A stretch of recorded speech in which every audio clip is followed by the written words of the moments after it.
Yes, sir. So you can hear me?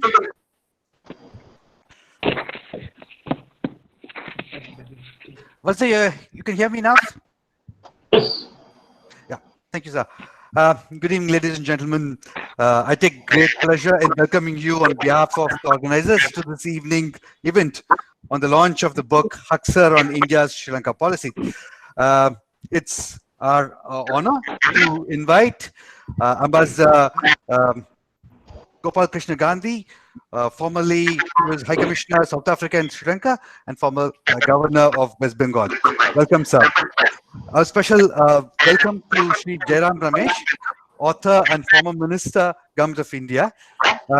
Shri Jairam Ramesh book on Intertwined Lives, N Haksar and Indira Gandhi provided us the insight to work on the book on Haksar on India's Sri Lanka policy. Thank you, sir, for joining us this evening. I would also like to welcome Colonel Hariharan, formerly Military Intelligence. So welcome. Mr. Kuhanendran has joined us from London.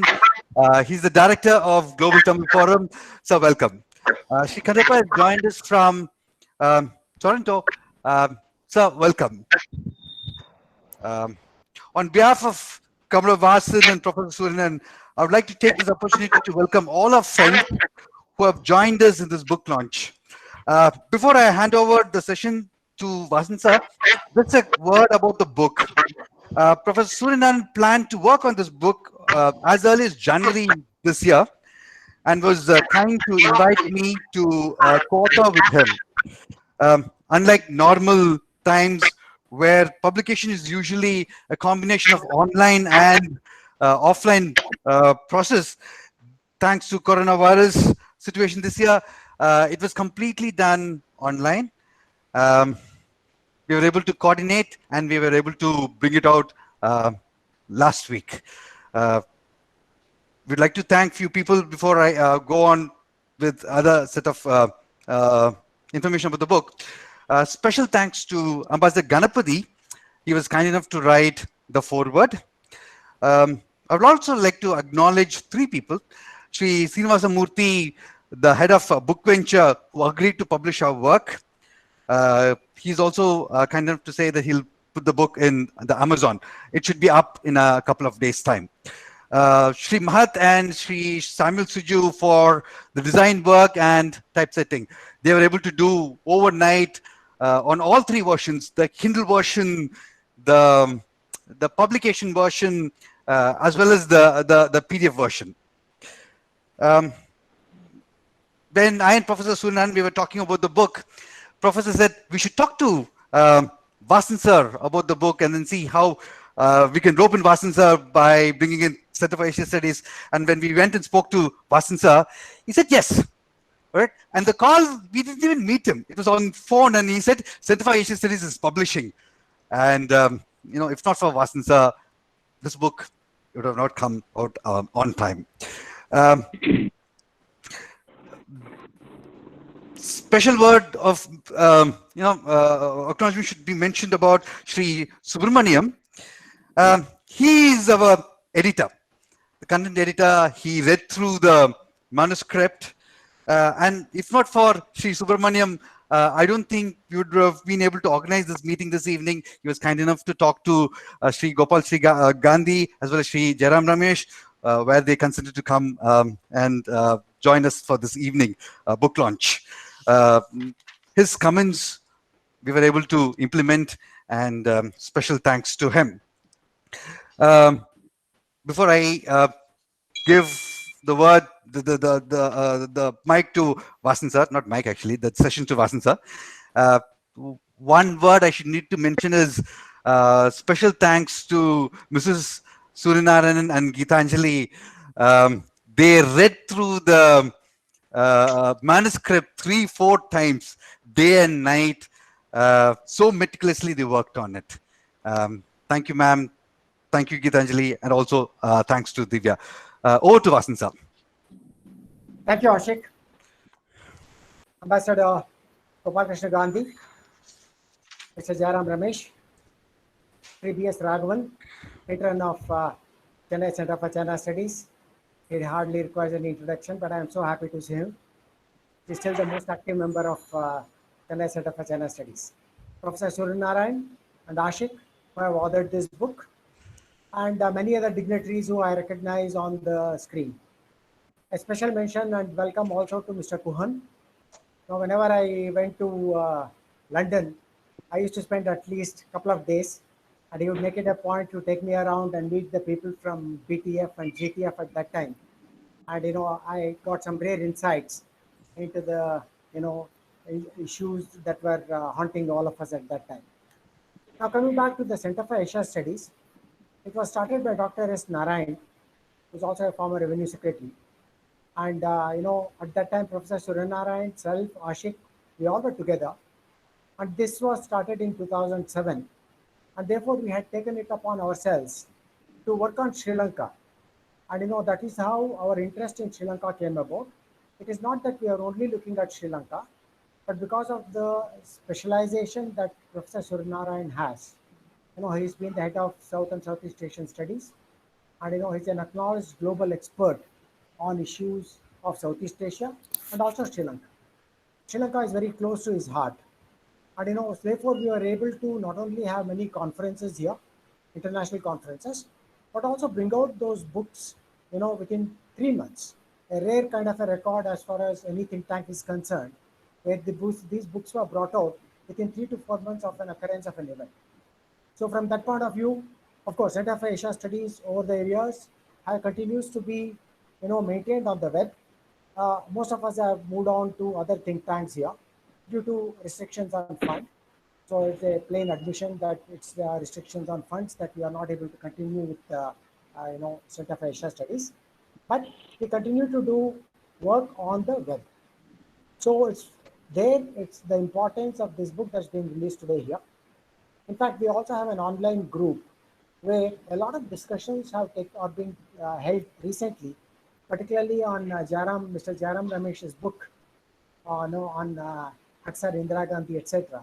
And even just about 2 hours ago, there was a intense discussion on some of the points that he's brought out in his book. So, as far as we are concerned, I used to be in the Coast Guard as the regional commander, when the Elam 5 was about to be launched. But I have also commanded ships and was part of the Indian peacekeeping force. So I have close association with whatever was happening in Sri Lanka. I operated from Trinco on 2 detachments, which spanned more than a month and a half each time. And thereafter, I was also being the regional commander of the Coast Guard, where I was interacting with, the Deputy High Commissioner of Sri Lanka on a regular basis, because many repatriations took place. And, we were closely involved with the refugees. I'm sure a lot of you have seen the report in the news media today, where the statistics of how many refugees are here in camps in Tamil Nadu. The total number is 95,000. But what's alarming is that the number of people who wanted to go back has come down drastically. In fact, they say it's dropped by nearly 75%. And particularly after this election that has taken place, many of them have said that they may not go back. So it is to the credit of Tamil Nadu and the Indian government that these people have been rehabilitated. And of course, there are 3 different sections. Of course, Professor Narayan, when he talks to you about the book, will also, allude to some of these challenging issues that were there. And that's not the topic of discussion today. It's more about the book launch that we are trying to do today in a virtual webinar. And so I am personally very happy, both as Chennai Center for China Studies as well as Center for Asia Studies, to be involved in this launch. I must also acknowledge the kind of work that was done by the Institute of South Asian Studies. This was started by Mr. Sukumaran Nambiar, and who's no more. But we did again a lot of programs with Mr. Sukumaran Nambiar Institute. And, again here, we are trying to identify those issues of concern to not just Tamil Nadu, but to India statehood. So the kind of challenges that were looked at by way of conferences, by way of bringing out joint publications, is all something that has held us in good stead. Ashik, of course, moved on from think tanks to MCC, where he's a professor today, but he continues to be involved in this entire issue. And we also have Colonel Hariharan, who is again part of Chennai Center for China Studies, and who again is very passionate about Sri Lanka. Just like me, he also happened to be in IPKF, and he was operating from Sri Lanka. He's part of the MI, and he writes very regularly on Sri Lanka issues, and also now as a member of C3S and other issues which are there. So I'm very happy to now hand it over back to Ashik, and welcome all of you for this great event. It's wonderful to see so many of you here, and all of you are looking quite healthy and hale during the times of COVID. So that's good. So Ashik, please back to you for conducting the rest of the proceedings. Thank you, sir. May I now request Ambassador Gopal Krishna Gandhi to kindly deliver the inaugural address, please. Thank you very much. I would just like to get a confirmation from you that I am audible. Yes, sir. Yeah. Sure. Well, Yes, sir. thank you very much for associating me with this program. I would like to felicitate Professor Suryanarayanan on his very unusual and very welcome contribution to our understanding of Sri Lanka and to Sri Lanka's understanding of India and to the world's understanding of the equation between India and Sri Lanka, which is a very exceptional one. I would like to also say that it is unusual for a book, which is what this is, though it has been described as a monograph and regarded as a book. It is very unusual for a book to emerge from another book. And I must say, it is an extraordinary occurrence for us to be discussing a book that has been written by a distinguished author in the presence of the distinguished author of the book from which this book has emerged.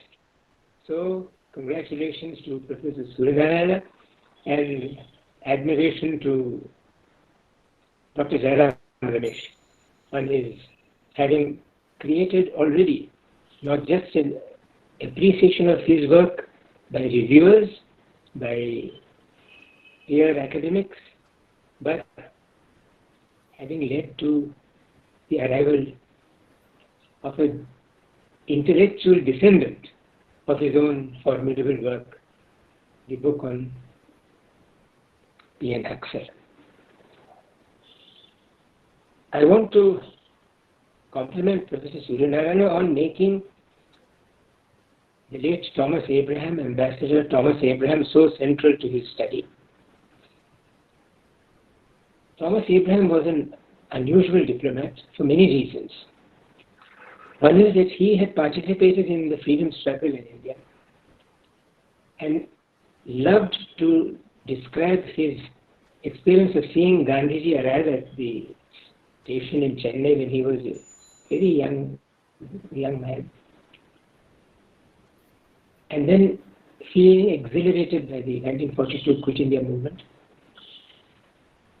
and entering the Indian Foreign Service as somebody who had envisioned the future of India as an extraordinary democratic republic, free of its colonial past, and entering the modern era as a secular republic. That was his great idea. He was a nephew of George Joseph, the great freedom fighter from Kerala, and had become a personal friend of Kamaraj over the many years that Thomas Abraham dealt with problems of our relations with our neighbors from the point of view of India's composite culture, of which his own awareness of the south of India was very sharp. Thomas Abraham was a proud Indian. He was an extremely sensitive observer of the north-south equation and the north-south tensions that characterized the evolution of Indian politics. Thomas Abraham had this view, which he expressed quite often in his conversations and occasionally in his writings, that the south of India was a little neglected by the north, to the detriment of the north. The south was not affected particularly by it because it knew how to look after itself intellectually, politically, culturally, and even economically. But there was a deficit in the north's understanding of India by its unfortunate and unnecessary obscuring of the south from its political imagination. And he said to me once, and also wrote, that when he was traveling westward for the first time, he met N Haksar on the ship. And N Haksar said to him, "So, Mr. Abraham, are you a Syrian Christian?" And Mr. Abraham says he was completely amazed that here was this person from the north, from the extreme north of India, who did not assume that he, namely Thomas Abraham, was a Madrasi. He did not assume that he was somebody who belonged to that part of the country which is famous for a diet of tamarind and buttermilk, excellent for the legal brain, excellent for Carnatic music, excellent for philosophical speculation, but somehow very distant. Not only did Haksar know that Thomas Abraham was a Malayali, he said, "Are you a Syrian Christian?" And that was really something which gripped and amazed Thomas Abraham. He said, for me to realize that somebody from the north of India could think of me as part of a community from the edge of the wedge called Kerala, with extraordinary links on the west with the Antioch of Damascus, and on the east with Cambodia and Indonesia, was a revelation. And he said, I felt that the future of the south of India was secure in the hands of India's evolving public policy. Now, this early realization was a very positive factor in Thomas Abraham's growth and contribution to Indian diplomacy.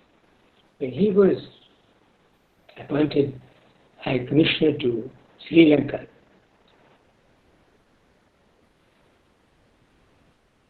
a very intelligent appointment was made.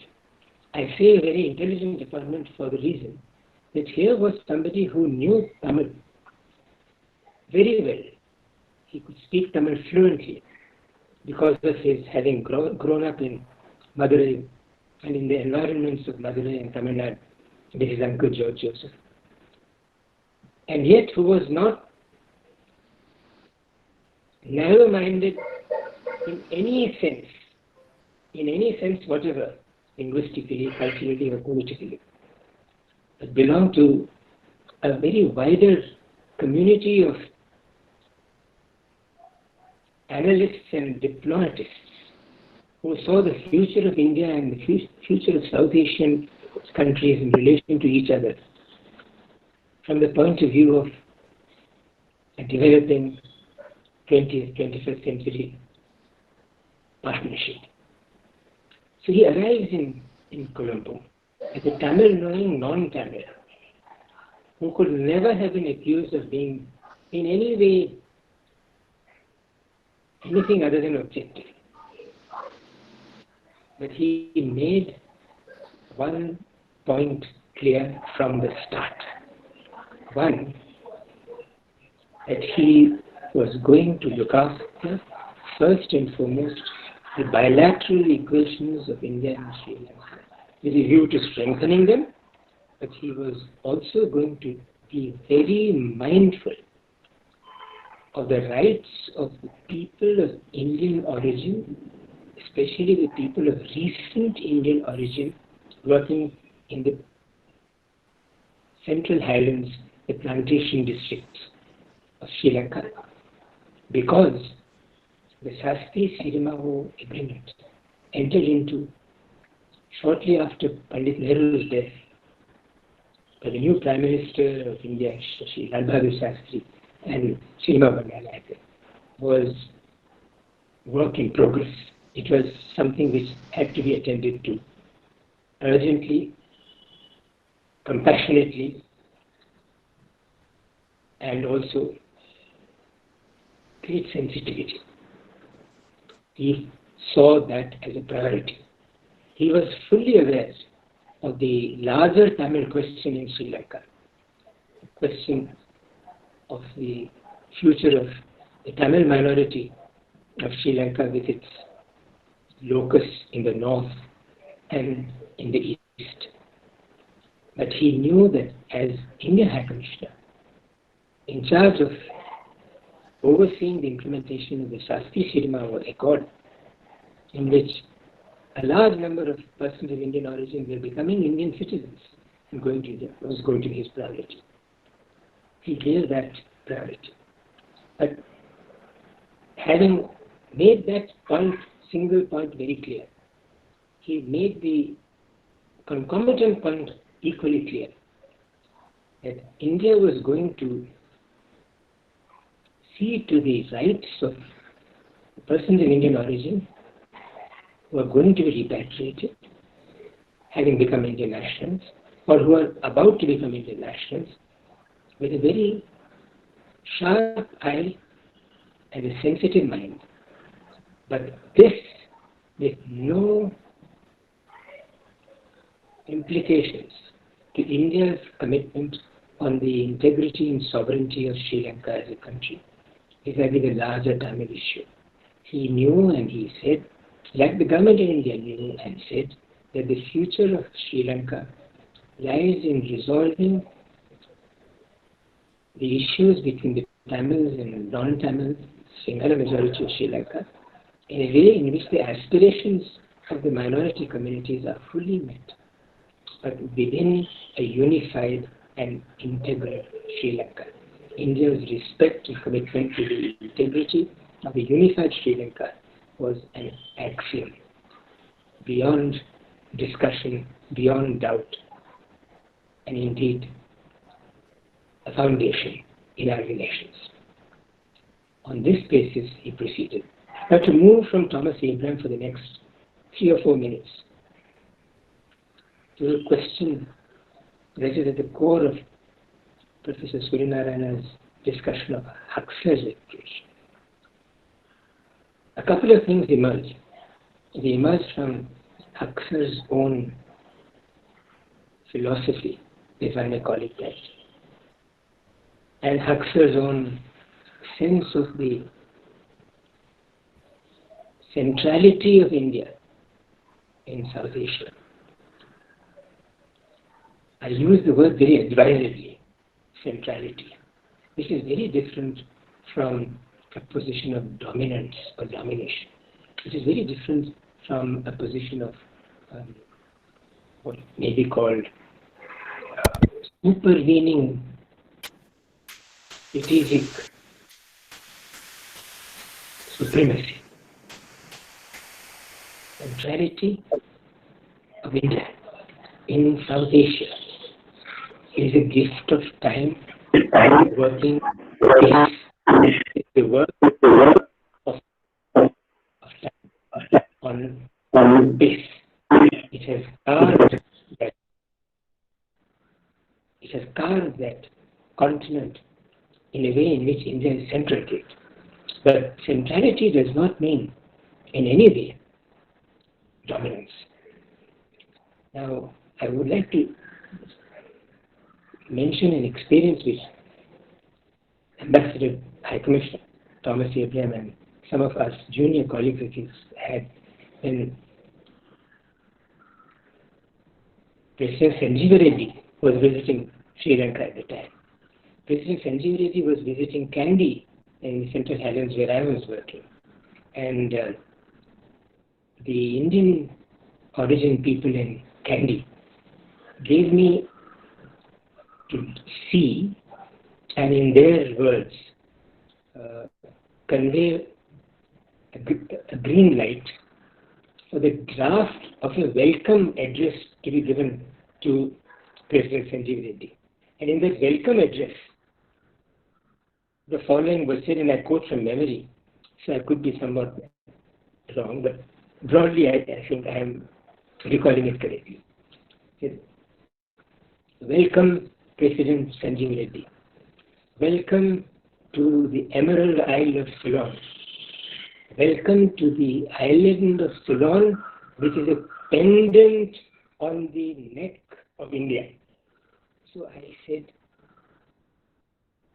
distinguished friends, you know how touched I am by your warmth for the President Reddy's visit.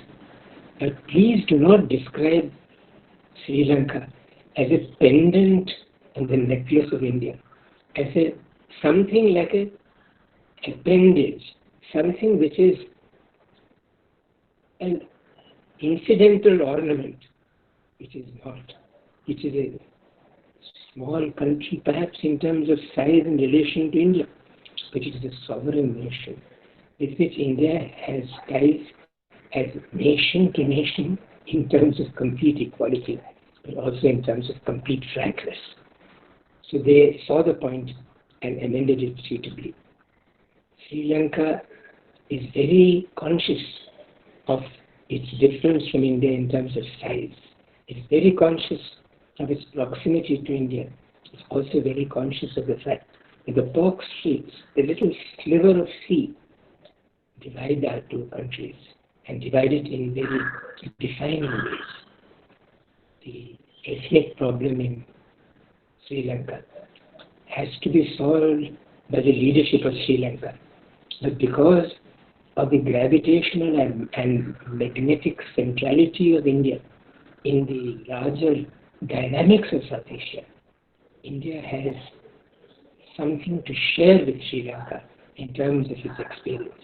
And successive governments of India have almost without any change, either of name or nuance, either field or margin, without almost any change, consistently supported the territorial integrity of Sri Lanka, but have consistently said that the ethnic and linguistic minorities of Sri Lanka have aspirations which must be fulfilled by the public policy dynamics of Sri Lanka in a way which will ensure the peace and stability of that country. Haksar Sahab knew that Sri Lanka has its sensitivities. He knew that India has its centrality. The face-off between sensitivity and centrality has to be navigated with great tact and also great frankness. It is something which he was a master at. Haksar Sahab wrote, as Professor Suryanarayanan has pointed out from his excerptings from Jairam Ramesh's masterly book, on his one and only visit to Sri Lanka, Haksar Sahab said, I learned so much that I never knew. Assumptions about neighbors, presumptions about neighbors, ignorance about neighbors is detrimental to the health of our relations. This is also true in a sense, and with this I will conclude. This is also true of India within India. India's north-centeredness has been an obstacle to its understanding of the aspirations of the south of India. The word peninsula is derived from a compound of two Latin words, paline, which means almost, and insula, which means island. Sri Lanka is an insula, is an island, but the peninsula of South India is an almost island in the political imagination of North India. Haksar Sahib strove to remove that imbalance. It is much less now than it was some years ago. Much less now, and thanks very largely to the great role played by Kumaraswamy, Kamaraj. Great man that he was. Great man that Kamachi Kamaraj was in making India realize that the south and the north of India were one cohesive whole, destined to work together for the welfare of its complex and plural population. Once again, Professor Suryanarayanan, my congratulations on having produced a nugget of a book derived from a gold mine of a biography. Thank you. Thank you, sir, for your kind words of appreciation and your inputs on Ambassador Thomas Abraham, Haksar, and yes, foreign policy. Your inputs are quite vital for those of us who are students of Indian foreign policy. Thank you again, sir. May I now request Sri Jairam Ramesh to kindly deliver the keynote address, please. Sir, please unmute. For me to unmute. Can you hear me now? Yes, sir. We can hear you, sir. Thank you. Mr. Gopal Gandhi, Professor Suryanarayanan, and so many familiar faces that I see on the screen, and those who are present and I am not seeing on the screen. I'm delighted to be here. Any author is very happy when the book is published. He is happier when he gets positive reviews. He is even more happier when his book becomes a source of reference. But I think he is happiest when his book is used to write another book.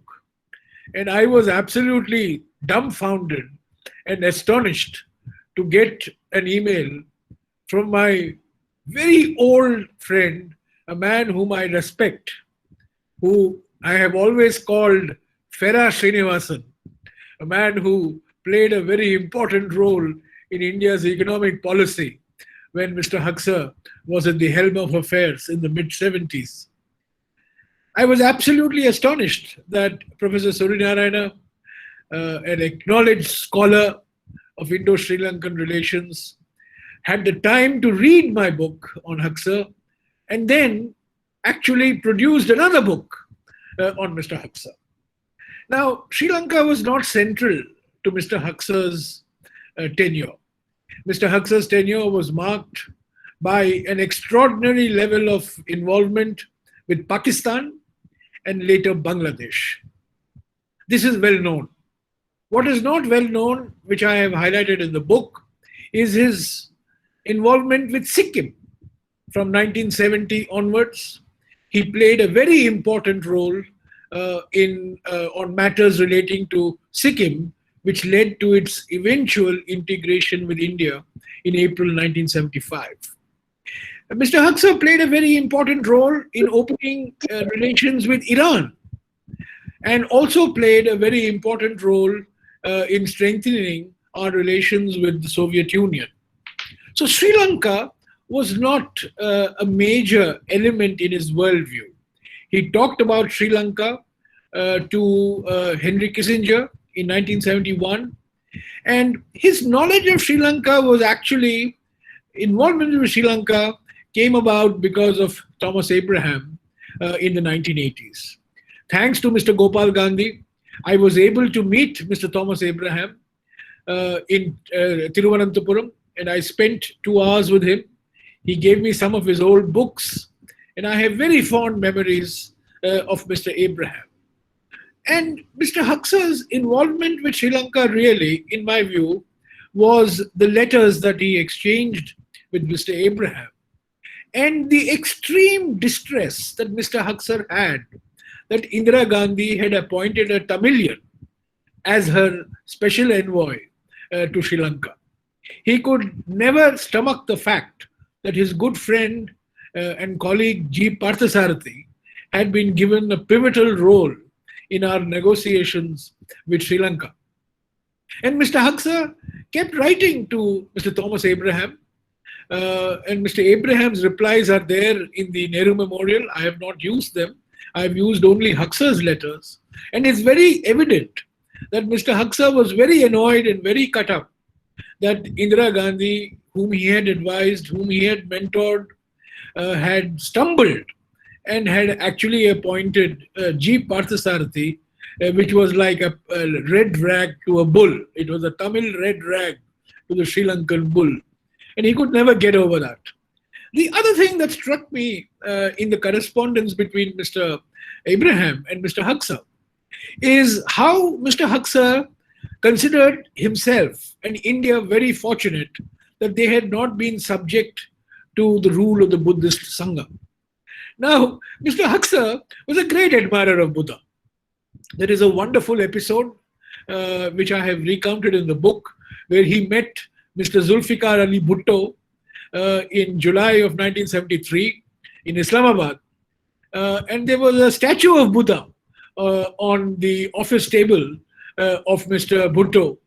And after the discussions that had taken place for a couple of hours, Mr. Haksar said to Mr. Bhutto, "Do you see that statue, Mr. Prime Minister, Mr. President? That is Pakistan's legacy as well." And he goes on to a long lecture on the Buddha.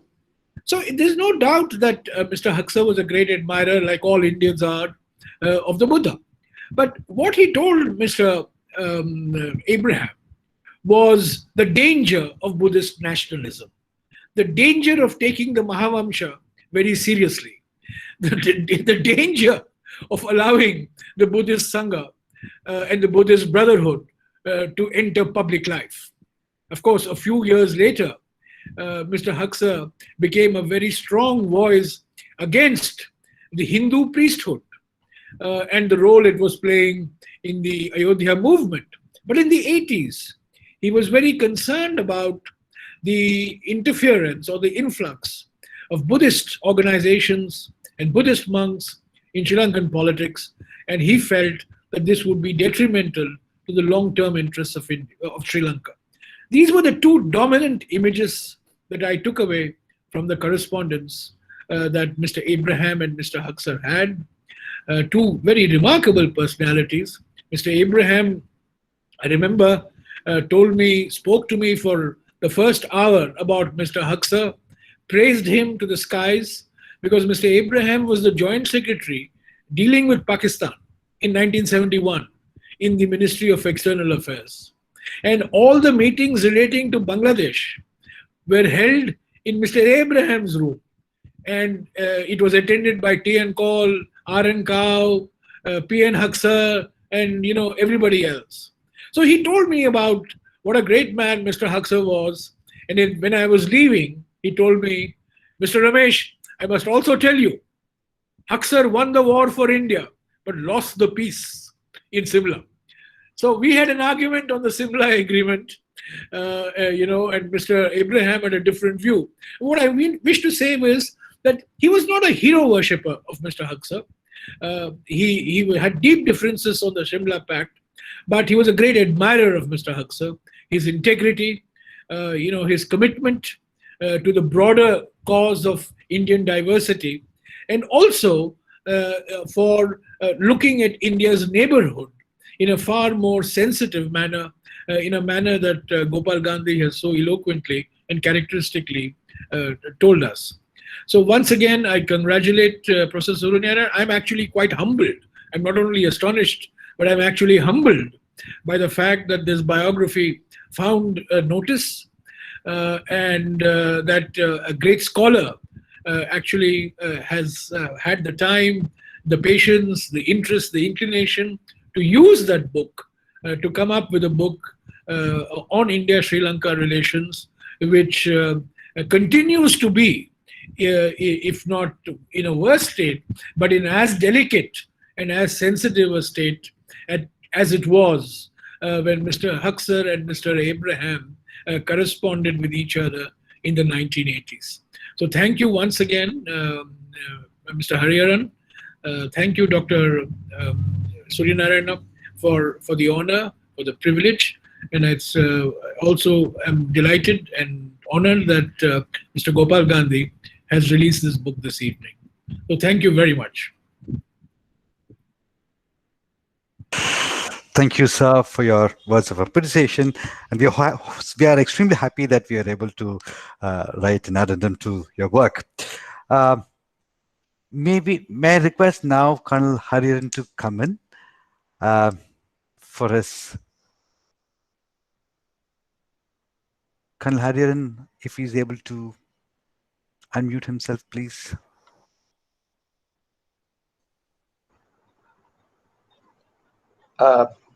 Good evening, everybody. Yeah.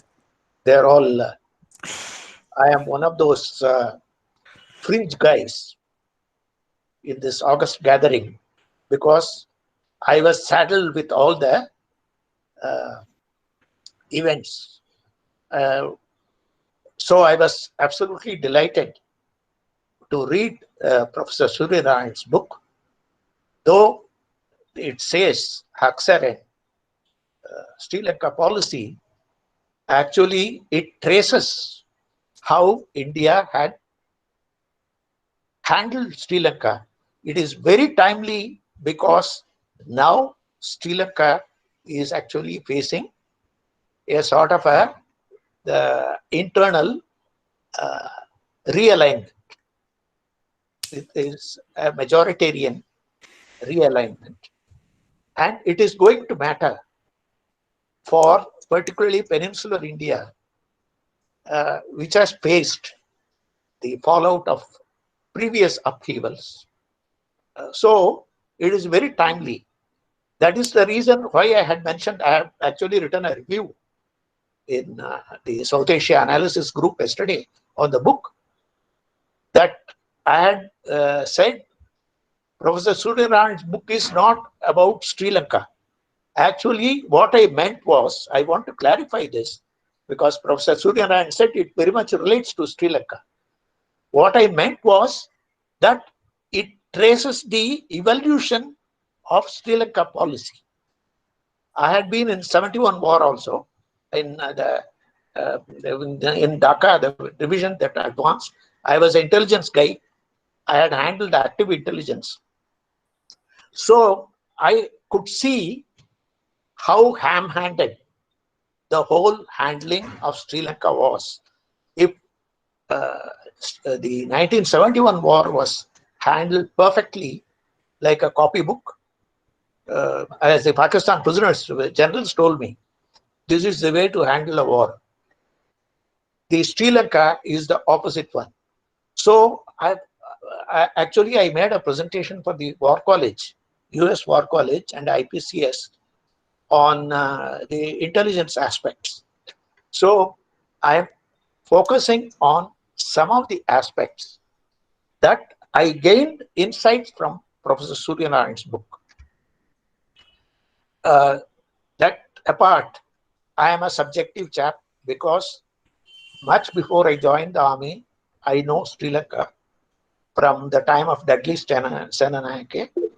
The Sri Lanka happening because we had in our family two connections. One is the Saiva Siddhanta connection, which my grandfather had very close links. Of that, he was a contemporary of those. When Saiva Siddhanta was a very, very big deal in Jaffna. And my own aunt, who was 10 years older than me, was married in Jaffna. So we actually, the army never used it because army never had, the intelligence never had Sri Lanka as a, I should say, a target country, because everybody thought Sri Lanka is our neighbor, a very close neighbor. We all used to go up and down. So there is a subjective element of mine, and I wish I was speaking after my Sri Lankan friends from Canada and UK had spoken, and also from Sri Lanka, because I would have answered their questions that they should wake up. Time to wake up. We are totally fragmenting Tamils more than ever before, because they keep calling each other Drohi and they are fragmented.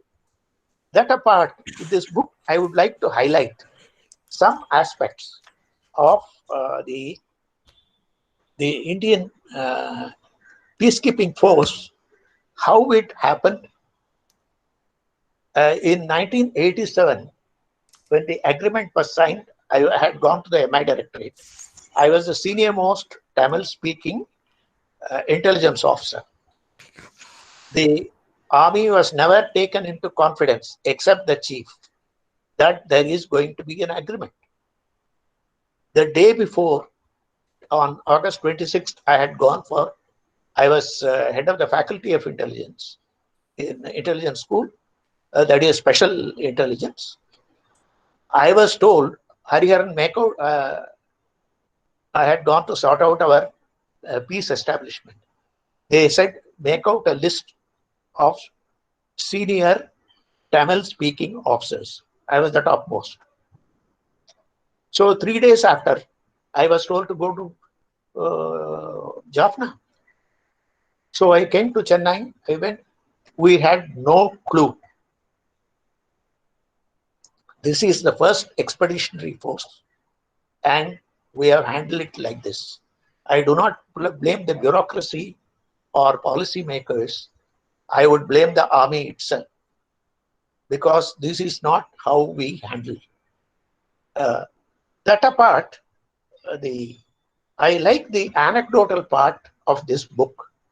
It makes very rich reading, particularly this mystic about R&AW. Everybody calls it RAW, but R&AW calls it R&AW. They will call it Cabinet Secretariat. There is a lot of stories even now. Even now, when I went to Kotlavala Academy for talking, when the Sri Lankan army was having a seminar, they asked me, did RAW carry out this, or did RAW can do this better than ISI? These were the questions. So he has, to a large extent, he has demystified in this book. There is a whole portion, and it's absolutely authentic. RAW never confided in me, because intelligence agencies are all like the many wives of the emperor, so they don't talk to each other normally. So actually, it is Sri Lanka was a testing ground where we had no other option but to coordinate our intelligence work. I fear this did not happen at the policy level, at the implementation level, because there were contradictions. The MEA came and advised something. We got a different instruction. And we were asked to negotiate the future of Sri Lanka. We were the fall guys negotiating with Prabhakaran. What do we negotiate? We don't know. My Havaldar was handling Prabhakaran in Chennai. Now, a general who has no concept is asked to negotiate. So it was a sort of a, I wish it were a comedy of errors. LTT disproved it. I will not go into it, but you can get this cameo highlights in this book. I would like to, my Sri Lankan Tamil friends as well as Sinhalese friends, to read and understand this. Luckily, he has written in English also. In English, it should be translated in Tamil. They should read it and understand the process, how it went about. A lot of myth building that Indira Gandhi gave Bangladesh, so she would give the Tamil Leelam. When we landed, they were telling me, you don't know, they were telling. This kind of myth building had gone in. Even now, Tamils expect, they never supported the 13th Amendment. Now everybody wants 13th Amendment to be implemented. I mean the Sri Lankan Tamils. The Rajiv Gandhi, who was the biggest votary of Sri Lankan Tamils, was assassinated, and that finished the opportunities of considering Sri Lankan Tamils as part of us. I am sorry to say, for speaking blunt, now we will actually factor what is good for India. This is what will happen. So I am telling them, kindly read this book to understand the larger dimensions of how policy is made. Anyway, much water has gone now in Sri Lanka. So we also should learn, all of us on our side, how we should factor this learning in when we deal with Sri Lanka. I am sure we have got a much better system. We have improved our systems, both in not only in Ministry of External Affairs or Home Affairs, but in the armed forces as well. So, because there are compulsions of global environment, the dynamics of Indo-Pacific working, and the Chinese are very close here, very much in Sri Lanka. It is not that it is something to be scared of, because we are also very close to Sri Lanka. I keep telling them, and as the Prime Minister Ranil Wickremesinghe once remarked to me, Colonel, why are you worried about the Chinese? You can reach Ampantota. If you start in the morning, you will reach it in the evening. One battalion can reach. This is the real factor. Sri Lankans know this. So there is nothing to get the heckles up.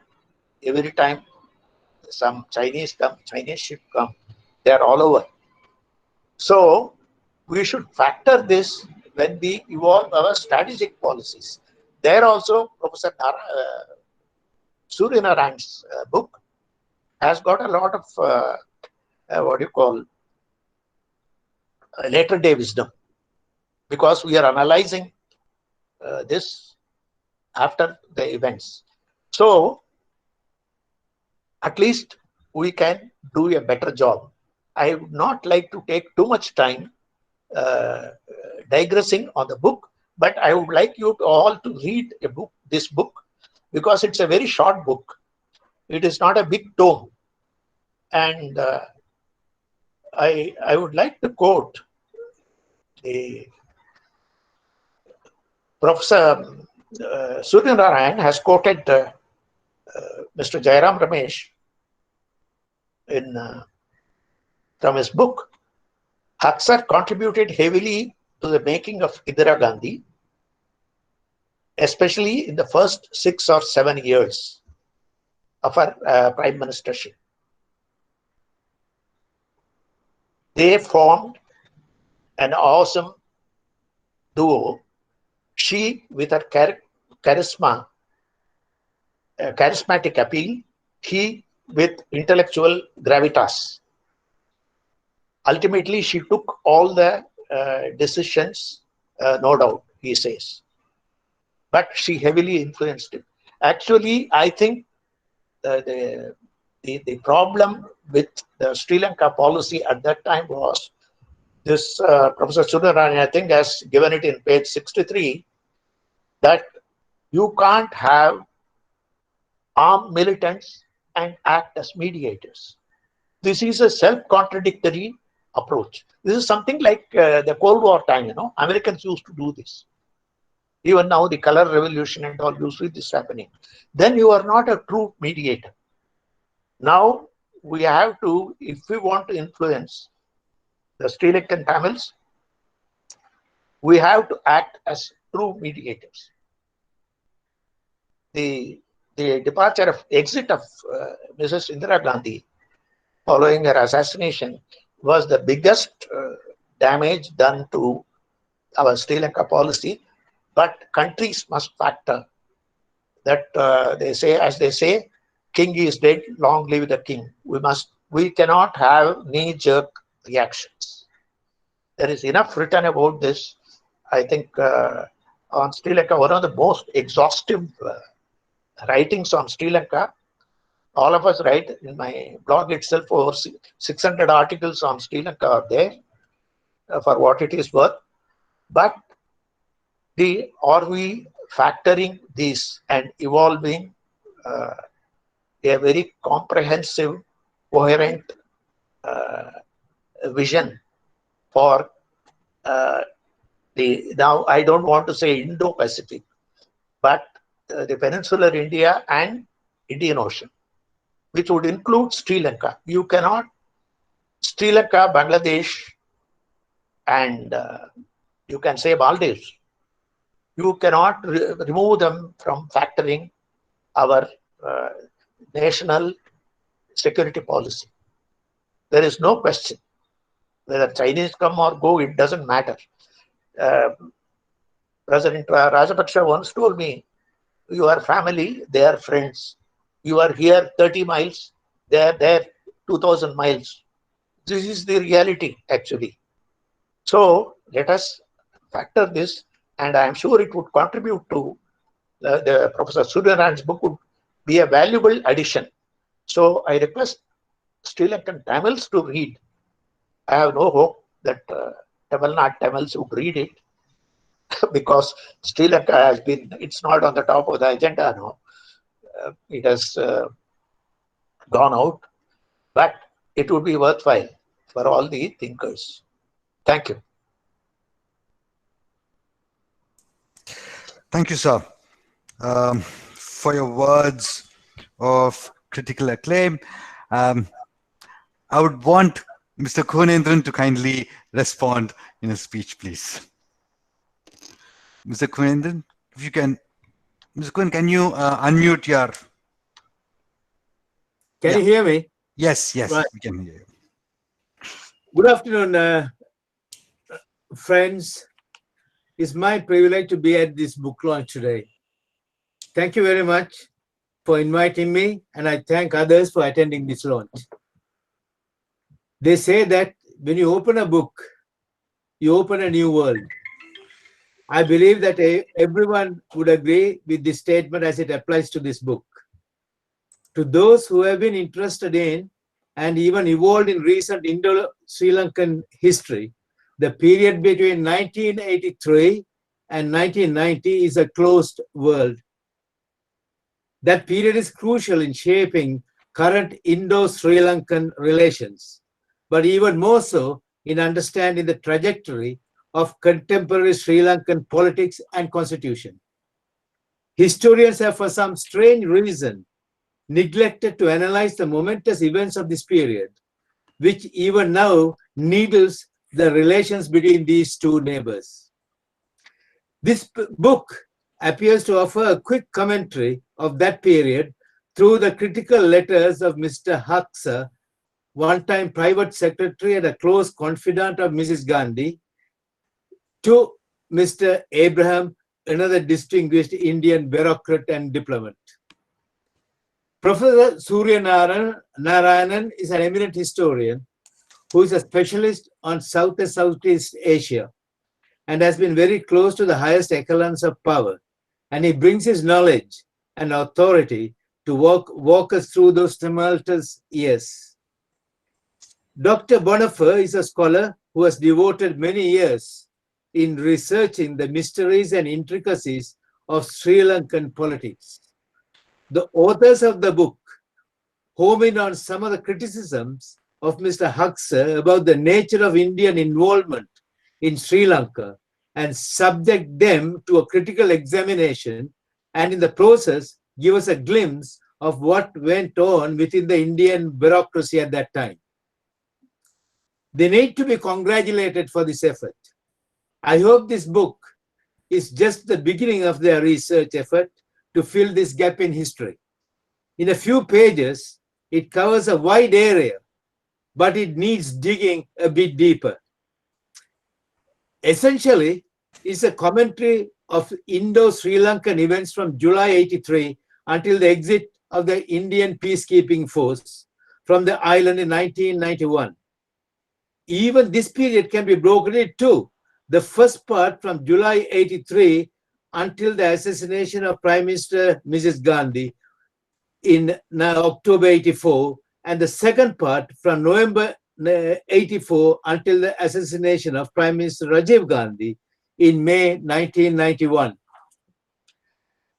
The political agenda for the Tamil people in Sri Lanka for this period was set by its leaders, the TULF, in its historic Vatukota resolution of 1976, calling on the Tamil nation in Sri Lanka in general and the Tamil youth in particular to come forward to throw themselves fully into the sacred fight for freedom and to flinch not until the goal of a sovereign state of Tamil Eelam is reached. The leaders of the TULF did not have a roadmap to achieve this objective. Young Tamil political activists who had been agitating for effective action against the Sri Lankan state took over this clarion call for liberation and started to organize themselves for action. The Jayawardena years was a confrontation between the Tamil people and the Sri Lankan state. From 1977, these militant activists have been in and out of Tamil Nadu, a safe backyard to discuss and organize the Tamil struggle. Their presence in Tamil Nadu was always below the radar of officialdom. These militant groups are forming into units, then breaking up, and then reforming and breaking up again. That was their history. None of them took shape into a formidable force to be reckoned with. The state-planned race riots of July 83 was a significant event in the history of Sri Lanka. The Prime Minister Indira Gandhi, moved by this tragedy, decided to intervene in Sri Lanka. This noble decision came as a great beacon of light, of hope, to the Sri Lankan Tamils. She appointed Mr. Parthasarathi as a chief strategist and a special envoy to conduct the Sri Lankan project. The authors identified the project objectives at that time as 1, to find a solution to the national question within a united Sri Lanka, 2, not to permit a military solution by the government of Sri Lanka to resolve this conflict. I was then a member of ERO's executive, closely involved in the events of this period. I arrived in Chennai in early 1984 and met members of the Indian establishment. I met members of the Indian intelligence community, RAW, who confirmed the government of India's desire to train Tamil militant groups in order to resist the imposition of a military solution. It was made clear to me that this would be to resist the imposition of a military solution, and that they reject the demand for a separate state of Eelam, as it was only our baggage, which has no traction within Indian circles. Even though the militant groups did not share this Indian position, they did not show any overt hostility to that position, as they wanted to avail themselves of Indian military training and material.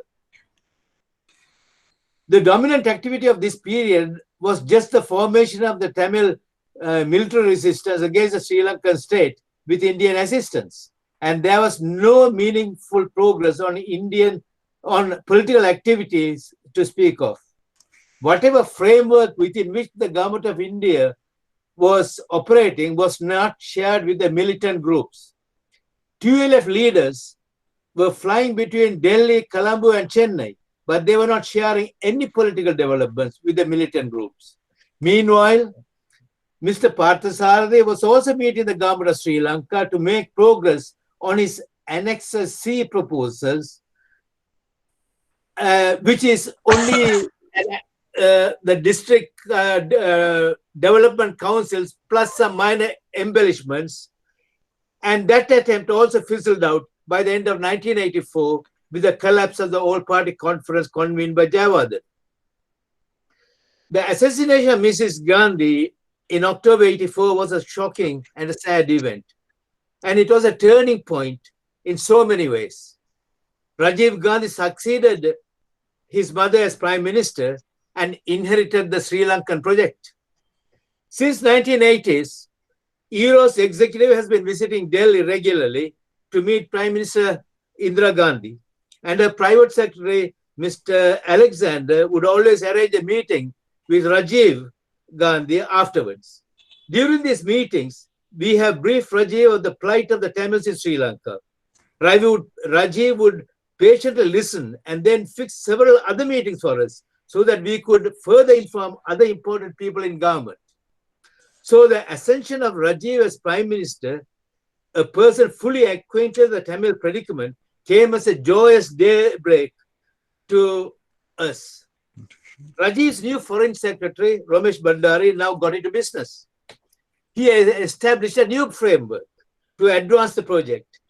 To this, India was not a spectator, encouraging the parties to find a way out, but an active mediator between the two protagonists, actively promoting the search for a solution to resolve their differences. The upshot was the Tamil group and the government of Sri Lanka would negotiate face-to-face at Thimbu. Both parties were unwillingly brought there, and they were not ready or interested to negotiate. Thimbu talks came to an end in failure in July 1985. However, the consolidated Tamil position there came to be known later as the Thimbu Declaration. The Thimbu talks were the second attempt at a direct dialogue between the government of Sri Lanka and the Sri Lankan Tamils without India's involvement. From then onwards, there was continuing contact between representatives of India and Sri Lanka in trying to evolve a detailed formulation which could be such as to provide a good basis for the next round of direct talks between the concerned Sri Lankan parties, Sinhalese and Tamils. The next attempt by the government of India is to become a mediator and arrange two parallel set of negotiations. One in India between the government of India, TULF and the militants, and another in Colombo between the TULF, government of Sri Lanka and the government of India. These Bhandari round of talks with the TULF and the militants failed as the Tamil militants insisted that Sri Lanka should respond with proposals that are compatible with the Thimbu principles. As a chief ENLF spokesperson at these meetings, I watched closely with dismay the many lost opportunities during this time. The negotiations in Colombo, which led to the 13th Amendment, also ended up in failure when the TULF in writing rejected the contents of those proposals. Foreign Secretary Mr. Vengadeswaran tried his best to translate the Thimbu principles into meaningful form of power sharing. By this time, the government of Sri Lanka had moved and accepted the principle of citizenship for all the remaining plantation Tamils in Sri Lanka. The government of Sri Lanka also agreed to a temporary single Northeast administrative unit subject to a referendum after 10 years. Surprisingly, the government of Sri Lanka also agreed to placing the IPKF on Sri Lankan soil, separating the two main ethnic groups. These were the essential ingredients of the Cyprus style of solution, but with the agreement of the government of Sri Lanka. The rest is history. The national question in Sri Lanka is one of the most intractable issues, not lending itself to any easy or immediate solution. Critics are always in a good position as they need only to find fault and not offer any alternative approach to this approaches to this solution. Scholars and historians have not yet researched the many events and the role of each of the actors and the stakeholders during this period. The fitness for purpose of the different frameworks created by India to find a solution to this problem has to be examined thoroughly in the light of the policy of failures of the Indian Sri Lankan project. This book is just a beginning to fill this gap, and I hope will stimulate further research into policy failures with respect to Sri Lanka. Thank you for inviting me to this book launch. Kuan sir, thank you for bringing in the Sri Lankan Tamils point of view. We do agree that there are gaps in the documentation. Hopefully in the coming years, research work would be able to bridge those gaps. Thank you again for your comments. May I request Mr. Kandappa to kindly unmute and then deliver her speech, please?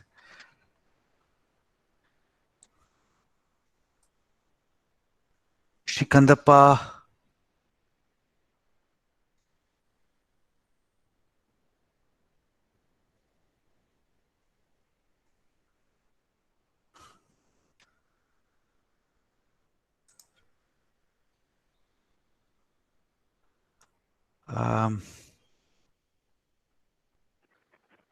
While we wait for Kadapa, may I request all those who have the book order to kindly keep it ready for a screenshot later before the Thanksgiving. So you can kindly collect it and keep it next to you. With the announcement, it can be displayed for a photo shot. Thank you.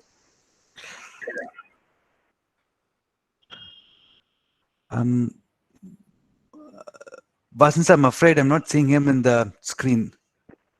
No problem, we can go to the next speaker, and if he comes back, we will give him a slot. So can I request Professor Suryanarayanan? Please go ahead. Please go ahead. Can I request Professor Suryanarayanan to deliver a speech?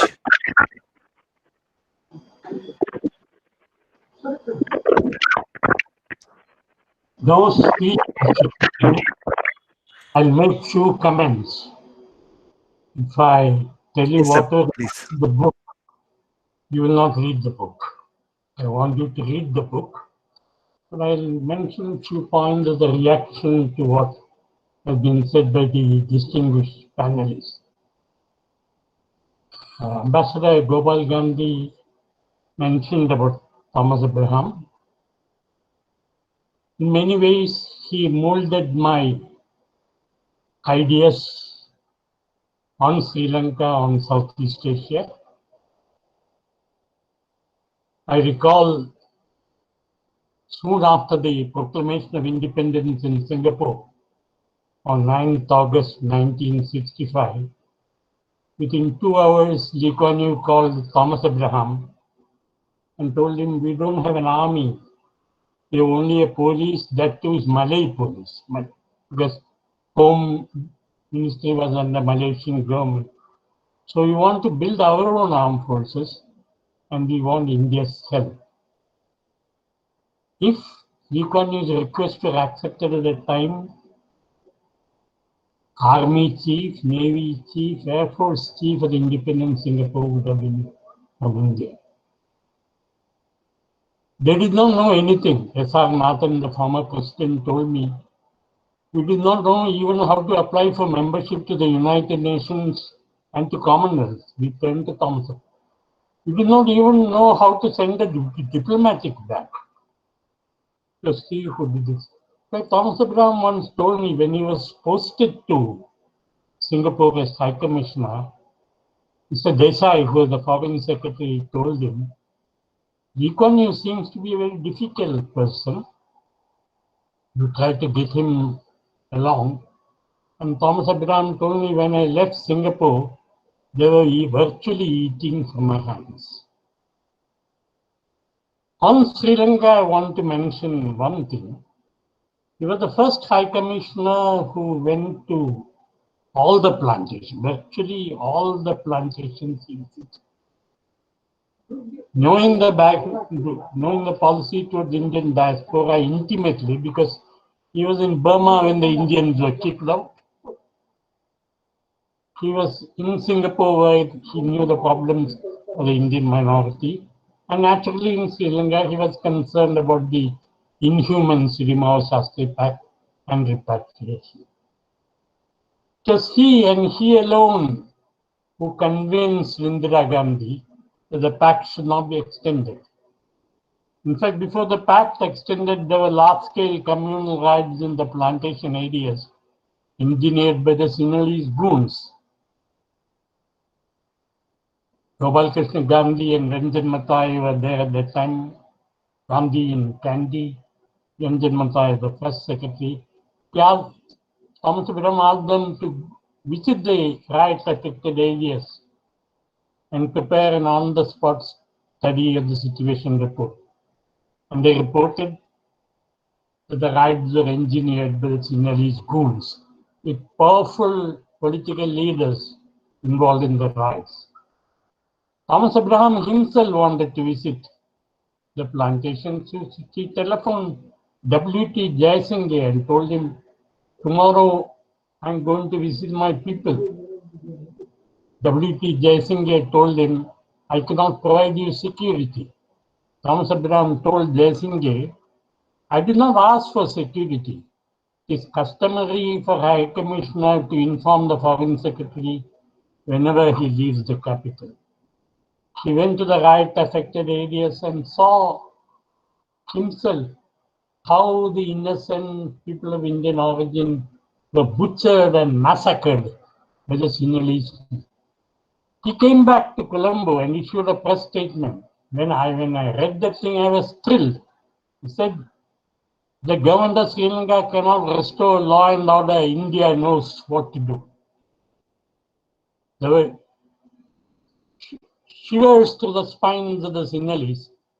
Then Jayawardene stepped in and law and order was restored. And that led to a situation where the problem was finally solved later. Thomas Abraham and letters exchanged with Haksar formed the backbone of this book. Thomas Abraham was in Switzerland when the July riots took place. In fact, JP met him. In fact, the first statement by Indira Gandhi in the parliament was on August 11, 1983. That statement shows the handiwork of Thomas Abraham, where he says, one of the beautiful statement, we in India cannot remain unconcerned with what is happening in Sri Lanka. Bernard Tilakatan telephoned my Professor Urmila Fadnis. What does she mean? Then Foreign Secretary W.T. Jaisinghya came to Delhi and met Rasgotra. Are we planning a military solution? Then he said, we are not planning any military solution, but it is in your interest to solve the ethnic problem amicably. The second point that I would like to mention is Jairam Ramesh. I must thank you profusely for making me interested in the topic. It was your book which opened my eyes. And then I thought that I should complete a manuscript on this and give the background to various situations. And so gracious of you also to have come and spoken on the book. Every time a book appears, it is like having a new baby. I always tell my students, one area where you should not practice any birth control is in writing books. And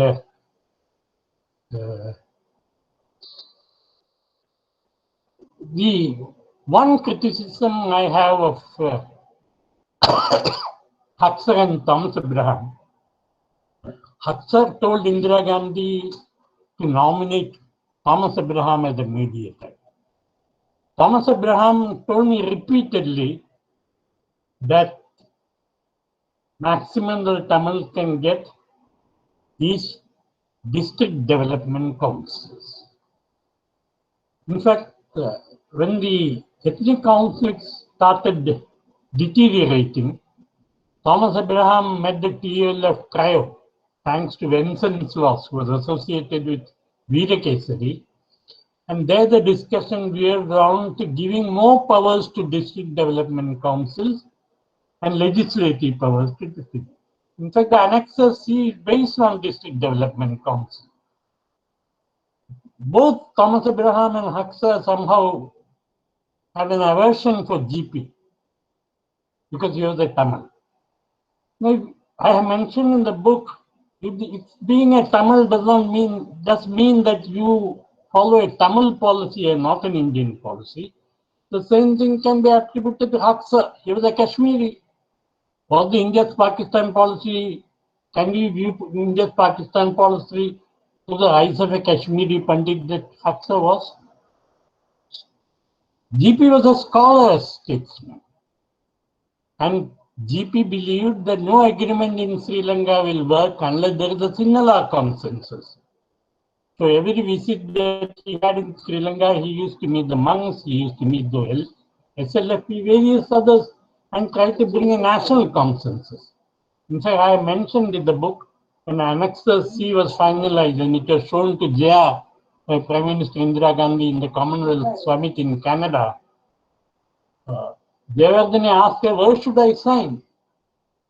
Mrs. Gandhi said, you need not sign, you sell it to the people.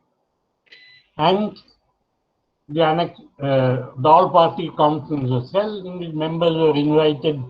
They walked out and all, and Annexure C itself was dumped into the dustbin by the Sri Lankan government. I have one disagreement with Haksar, which I mentioned in my book. In India's relations with neighboring countries, the contiguous Indian states are the ones which are affected.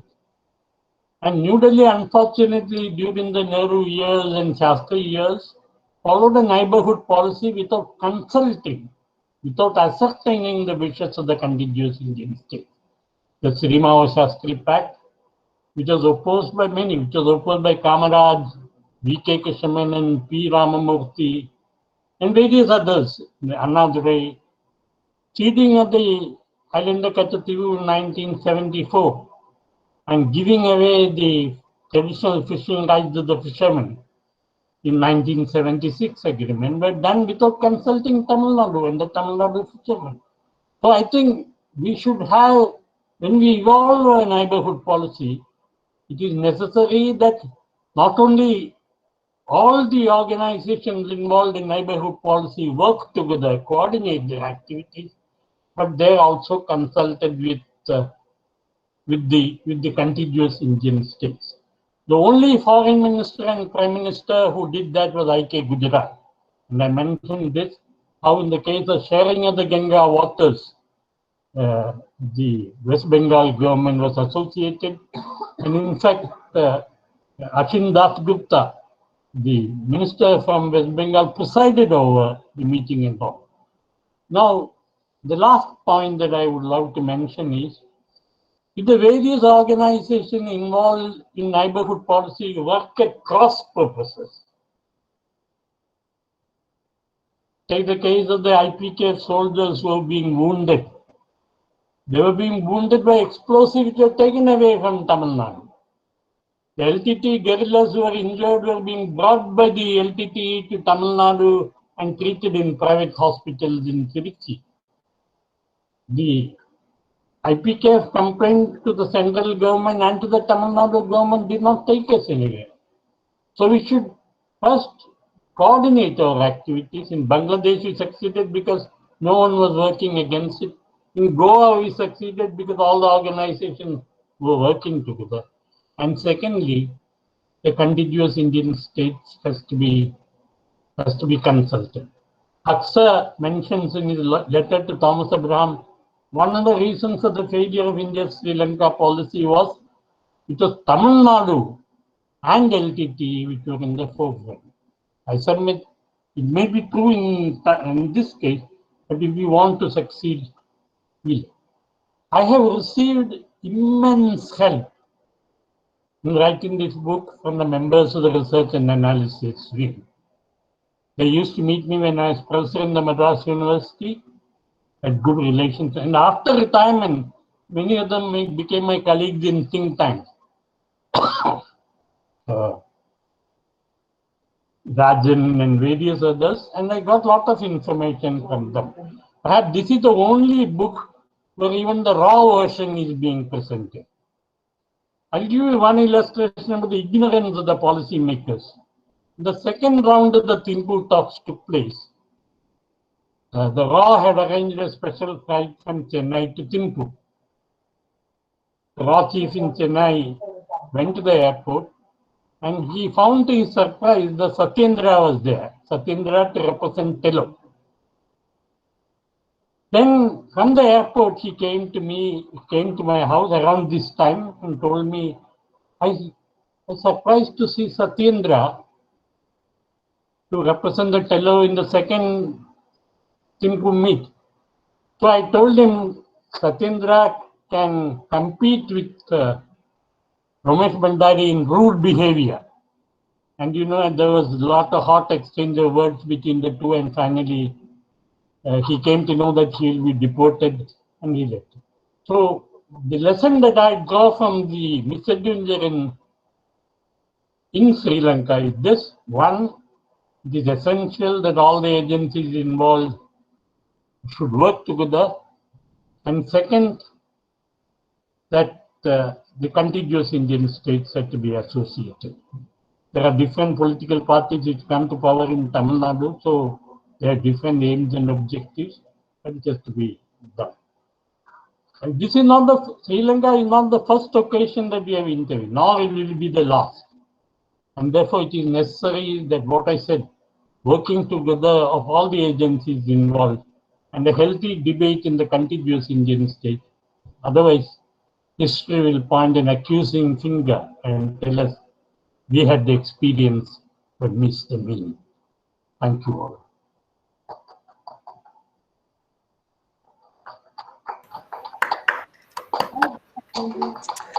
Thank you, sir. May I request Vasan sir to please come in? Now, may I also kindly request all panelists and those who are in possession of the book to kindly hold it in front of them for a screenshot to signify it for the book launch. I hope everybody has a copy.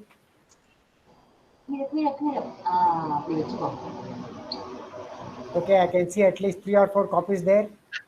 We may consider this as the book launch formally by Ambassador Gandhi, and a great event as far as we are concerned in Center for Actually, I don't have a copy of the book to see. Okay, sir. I'm sure they'll send it to you unless it's in the post. Thank you very much, sir. Thank you very much. Ashik, did you manage to get through to Kandappa? No, so I don't think he's there in the group. All right, then you can proceed with the rest of the. There are some questions, but I don't think we have time for taking the questions. I'm sure the authors will respond to them separately. There are only 2 questions there. So we'll can we all clap together for Professor Suryanarayanan for this wonderful book? Yes, most certainly.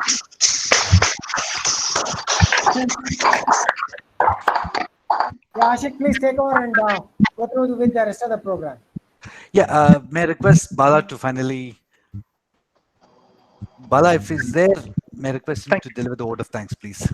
Yes, sir. Thank you. We have come. It gives me great pleasure in proposing the vote of thanks for what has been an insightful book launch.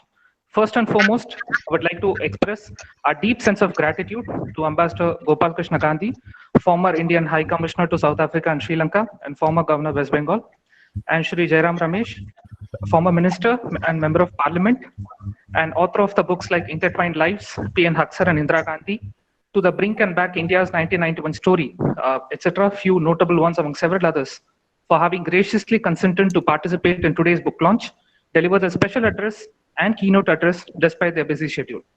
I would like to thank Colonel Hariharan, formerly with Military Intelligence, Shri V. Guhanendran, Global Tamil Forum, Shri Kandappa Appu, former Secretary General Sri Lanka and nominated member Sri Lankan Senate, for offering their facilitation on this important day. My thanks also goes out to Commodore R.S. Vasan, Indian Navy retired, Director Chennai Center for China Studies and Center for Asia Studies, Professor Suryanarayanan and his family, and Ashik Bonofer, the authors of the book. My special thanks to all dignitaries present and participants on this occasion for having taken their time out to be with us today and making this event a memorable one. Thank you all once again. Jai Hind.